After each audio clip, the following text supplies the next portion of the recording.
त्रिभुज त्रिभुज के गुणों को हम पढ़ रहे थे। उसी में अब हम आगे पढ़ते हैं कि त्रिभुज के कुछ और भी गुण हैं, उसे हम समझेंगे कि त्रिभुज में बड़ी भुजा के सम्मुख कोण बड़ा होता है। त्रिभुज में बड़ी भुजा के सम्मुख कोण बड़ा होता है, यानी जिस त्रिभुज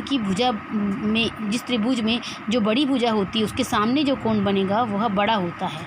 उसी प्रकार त्रिभुज में छोटी भुजा है तो उस छोटी भुजा के सामने सम्मुख कोण छोटा होता है। ऐसे ही ये उल्टा यदि हम कहें तो सबसे बड़े कोण की सम्मुख भुजा बड़ी होती है, यानी कि जहाँ कोण बड़ा बन रहा है उसके सामने जो भुजा होगी वह बड़ी होगी। वैसे ही यदि सबसे छोटा कोण है तो सबसे छोटे कोण की सम्मुख भुजा सामने की भुजा छोटी होती है। चित्र के द्वारा हम समझ सकते हैं, जैसे एक त्रिभुज है ABC, इसमें कोण B पर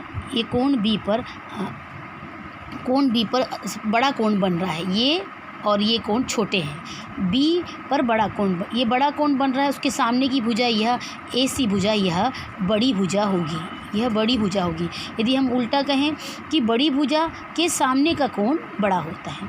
ठीक इसी प्रकार हम ABC एक त्रिभुज लेते हैं तो इसमें ये सबसे छोटी भुजा है, तो सबसे छोटी भुजा के सामने का कोण सबसे छोटा होता है। और यदि उल्टा हम कहें कि सबसे छोटा कोण के सामने की भुजा सबसे छोटी होती है, यह भी त्रिभुज के गुण में ही आता है।